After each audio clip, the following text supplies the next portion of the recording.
menjelaskan rangkaian subtraktor, di mana rangkaian ini kelanjutan dari bagian dari personal amplifier. Nah, di video sebelumnya itu kan sudah dijelaskan untuk rangkaian adder. Nah, di video ini saya akan menjelaskan untuk rangkaian subtraktor, di mana rangkaian subtraktor ini adalah sebuah rangkaian untuk mengurangi tegangan.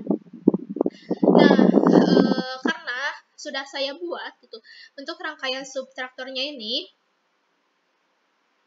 jadi saya dan rangkaian ini tuh, rangkaian subtraktor ini tidak berbeda jauh dengan rangkaian adder. Jadi saya tinggal menambahkan berupa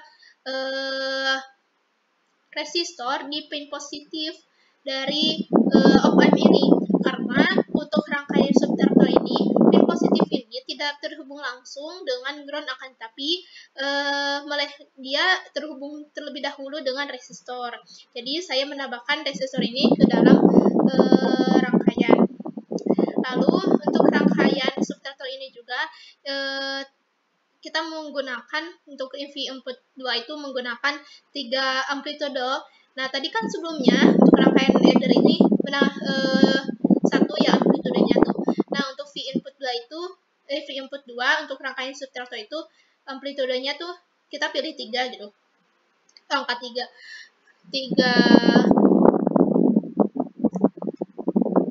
Lalu kita terlebih dahulu save terlebih dahulu. Sebentar.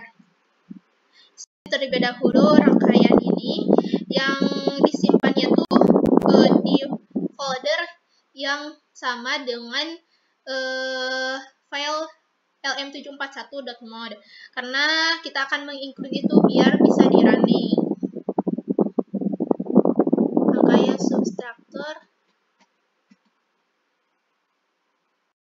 Nah, setelah kita menyimpannya, baru kita merunning.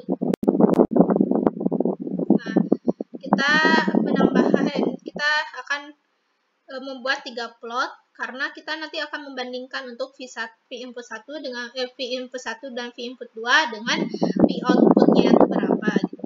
Nah, untuk V output 1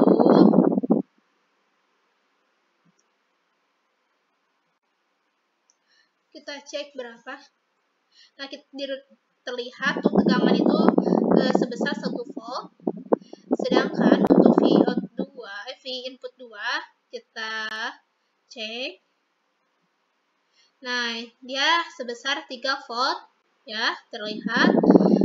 Ini V input 1, ini V input 2, ini V input 1. Untuk V input 1 itu sebesar 1 volt dan V input 2 itu sebesar 3 volt. Lalu kita mencari, dan tujuan kita itu mencari berapakah V outputnya ketika rangkaian ini diberi tegangan kesatunya itu sebesar 1 volt dan diberi tegangan yang kedua itu sebesar 3 volt. Berapakah V outputnya?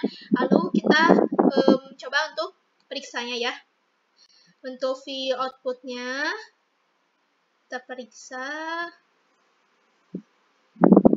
Nah, dapat kita lihat bahwa kita zoom terlebih dahulu ya.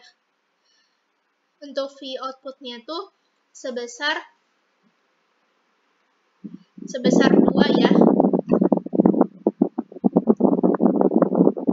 Nah, sebentar kita lihat bahwa dia menunjukkan angka 2 gitu. Jadi untuk V output ini adalah sebesar 2 volt. Nah, kenapa bisa 2 volt sedangkan tadi inputnya itu sebesar 3 dan input yang ke-1 sebesar 1. Kenapa dia bisa menjadi 2? Karena rangkaian subtraktor, di mana rangkaian subtraktor ini akan mengurangi, sehingga untuk misalkan karena V2-nya itu sebesar 3 volt dan V input 2 itu sebesar 3 volt dan V input yang ke-1 sebesar 1 volt, sehingga untuk antara V input 2 dikurangi dengan V input 1 dan akan menghasilkan V output yaitu sebesar 2 volt. Dan hasilnya itu terbukti dengan dengan teori gitu. Demikian yang dapat saya sampaikan. Terima kasih. Wassalamualaikum warahmatullahi wabarakatuh.